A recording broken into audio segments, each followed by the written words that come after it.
planning. Uh, you mean while you're out in the field?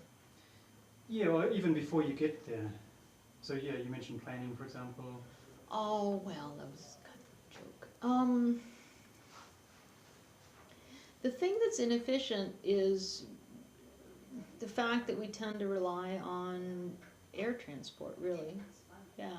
And the other thing that's limiting about that is just even though air transport takes you farther away than you might go if you were walking or driving a snowmobile, it only works under certain circumstances, and the kind of air support that Antarctica, New Zealand can marshal on its own has geographic limitation. Right? That's the attraction of being able to drive, is that you can go wherever you want to go as long as you can figure out how to get there. No, right, so the longest I've had to wait is a little more than 2 weeks. Okay, and is it? And at the end of that 2 weeks, I didn't get anywhere, and we just abandoned the program. Oh. So then so technically I had to wait a year and 2 weeks. Oh. So that's yeah, a huge loss then. Right.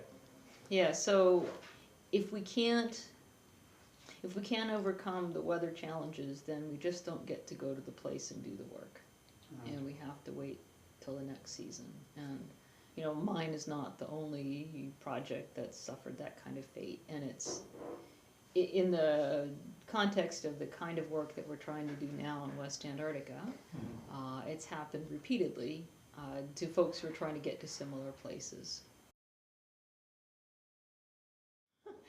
I think what we need is to be multimodal, right? And we need to be prepared to take advantage of whatever the right mode of transport happens to be. So if the weather is great and you can fly and you have the vehicle to fly, then the aircraft to fly, then that's what you should do. But if that isn't going to work out, then we need to be prepared to get to the places we want to go in other ways, and we have to be flexible enough to think. One of the nice things about flying is that you can make repeated trips and you can move things in steps, but the cargo loads are limited. With driving, it takes longer to get somewhere, and it's a bigger time commitment. You're going out over days, and then you have to get back and get more stuff and go out, depending on how many vehicles you have. But you can tow a lot more.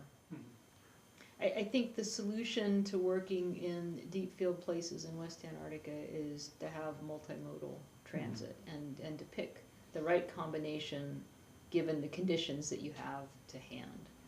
So, and you need some kind of prioritization for different modes, right? So I guess another thing to put in there to think about would be the amount of personnel that you can devote to a particular task. So we don't have unlimited personnel. We don't have unlimited expertise. And so if we are planning a traverse, then you have to think about what's the right combination of people and equipment. So an autonomous option would make you more flexible in thinking about that. Is that correct? So with the piston bullies and the system with the radar out in front to detect crevasses, you need two things. You need you need three things. You need somebody who's an expert at interpreting the radargram. That's not difficult training, but you still have to have somebody who's trained. You have to have folks who are trained with crevasse rescue, because things still may go wrong. And you need to have a mechanic who knows how to fix that equipment when it breaks. So it's a big personnel requirement no matter what. And then the scientists are saying, can you fit some of us in there too? Right. Yeah. I think that having software to help you interpret the radargram would be great. I think, then you could imagine that the driver of the vehicle and the software are a team, and they're working together. I think the product roadmap that you've put together, it paints kind of a sensible progression, and I like the fact that there are so many different kind of ways of investigating the subsurface that are brought together into that one suite of products. I'm kind of excited about the balloon. Okay. So one of Mm. one of the things that we think about as scientists engaged in these traverses is how do we maximize science? Mm. And we can think of a traverse as just a way to get from where all our cargo arrives to where we want to be. But it also is an opportunity to collect data, and some of the technologies that you've proposed to develop would generate a lot of additional data, and that's pretty exciting.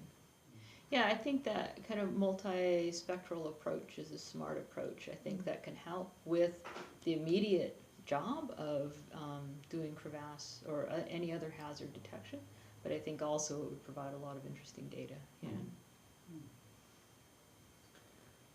And I guess the other thing to say is that one of the things I liked about your product roadmap was that you were paying attention to what's going on in the scientific community and in scientific research, and so it's not purely it's not sort of the standard approach to logistics to say let's identify what the hazard is and then mitigate the hazard. It's really let's learn about the hazard, let's look at it from different points of view, let's take advantage of research that's happening and how we can use different parts of the spectrum.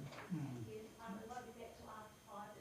It's a synthesis we sometimes miss between logistics and science, and this is another way to say it, right? It's that the product roadmap that you've put together really synthesizes logistics and science in a way that's uncommon, but from the science point of view, we'd really love to see more of. We're limited by the length of the summer season. We're limited by the window in which the weather is appropriate for people to be working. Mm-hmm. So if we have more ways to manipulate transport, if we have more options for how we move people and equipment to and from, we can make the most of that window. Mm-hmm. So if we could drive people and equipment out and then have the vehicles drive themselves back to get more people or more equipment, and then all the people drive back out again, that would save a lot of time, and it would increase the effective length of the summer season when we could be getting science done.